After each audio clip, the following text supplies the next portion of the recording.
श्वास से मनुष्य जिंदा है और विश्वास से भक्ति जिंदा है।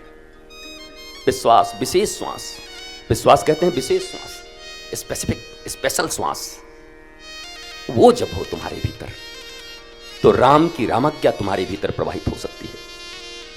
मेरे भाई बहन, मेरे मित्र, मेरी प्यारी माताएं, बच्चे, बुजुर्ग, नौजवान, व्यासपीठ पर बैठा हुआ व्यक्ति की उम्र नहीं होती। 5 साल के कपिल बैठते हैं और अपनी मां को नीचे बिठाकर ज्ञान देते हैं। 5 साल का कपिल गुरु है और उनकी मां उनकी शिष्या है। भारत केवल उम्र से वृद्धता को नहीं मानता, भारत ज्ञान वृद्धता को मानता है। ज्ञान कितना है। मदालसा जैसी मां हुई जिन्होंने अपने 3-3, 4-4 बच्चों को 5 साल की उम्र में ही, वो मां कैसी मां होगी जिसने आत्मज्ञानी बना दिया अपने बच्चों को। इसलिए भक्ति तो होगी मां 7 दिनों में यहां पर ये पक्की बात है। अब तक केवल भक्ति रहती थी, अब ज्ञान और वैराग्य के साथ इस भागवत को सुनने के बाद तुम्हारी भक्ति स्थिर हो जाएगी। भक्ति रखने के अच्छे सूटकेस भी चाहिए, भक्ति रखने के लिए एक तिजोरी चाहिए, नहीं तो भक्ति आएगी और चली जाएगी। जब कथा सुनते हैं तो भक्ति आ जाती है और उधर जाकर के लड़ाई होता है तो भक्ति चली जाती है। जब स्मशान घाट जाते हैं तो सब कहते हैं क्या रखा है, एक दिन आए हैं एक दिन चले जाएंगे, कोई किसी का नहीं है, सबको एक दिन जाना है। और वहीं पे गुटखा निकाल करके मुंह में डालना है स्मशान घाट में, और वहीं पर फोन आ जाए तो लड़ाई कर लेना है। 35 रुपए में कैसे दे दें?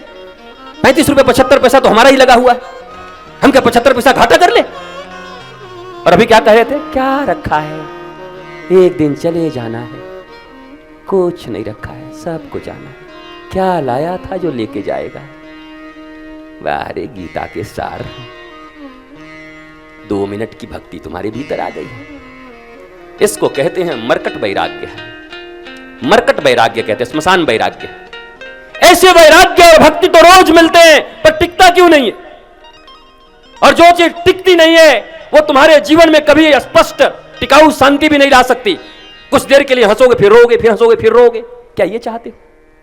कभी एक ऐसे संबुद्ध सदगुरु से मिलो, कभी एक बार ऐसी संबुद्धता के साथ कथा को सुनो, कभी एक बार अपने हृदय दान करके गुरु के समक्ष बैठ करके कि हे गुरुदेव, भक्ति आती चली जाती, आती चली जाती, आती चली जाती, जैसा संग करती हूं ऐसा रंग चढ़ जाता है, अब तो आप ऐसा बना दो, कबीर दास की कारी कमरिया चढ़ो न दूजो रंग, अब तो ऐसा कंबल दे दो कि चाहे दुनिया में किसी का संग हो, किसी का तरंग हो, पर रंग मेरे ऊपर रहे तो केवल श्याम सुंदर का रहे, केवल राम का रंग चढ़ा रहे, दूसरा रंग मुझ पर नहीं चढ़ना चाहिए। क्यों नहीं अपने गुरु से ये मांग लेते हो कि मुझे वो कंबल दे दो, भक्ति की वो काली कंबल दे दो। अब भक्ति की काली कंबल ले लो, चाहे कोई संग हो, किसी के साथ रहो।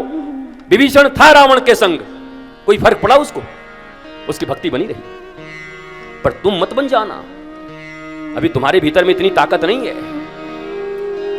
नहीं तो कैकेयी जैसी मां जो राम को अपने वक्षस्थलों से दूध पिलाती थी, 1.5 मिनट तक केवल मंथरा ने बरगलाया, 1.5 मिनट में उस कैकेयी की बुद्धि को खराब कर दिया। बताओ वो कैकेयी, राम अपनी मां के पास सोने नहीं जाते थे, कौशल्या के पास। राम बड़े हुए तो कैकेयी का दूध पीकर बड़े हुए।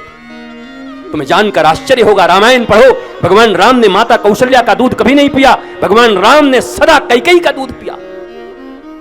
जो कैकेयी भरत से भी ज्यादा राम को अपने हृदय का टुकड़ा मानती थी, पर एक मंथरा जीवन में मिली और ऐसा बना दिया उस कैकेयी को कि राम का वनवास, पति का स्वर्गवास, और बेटा मां कहने से इनकार कर दिया।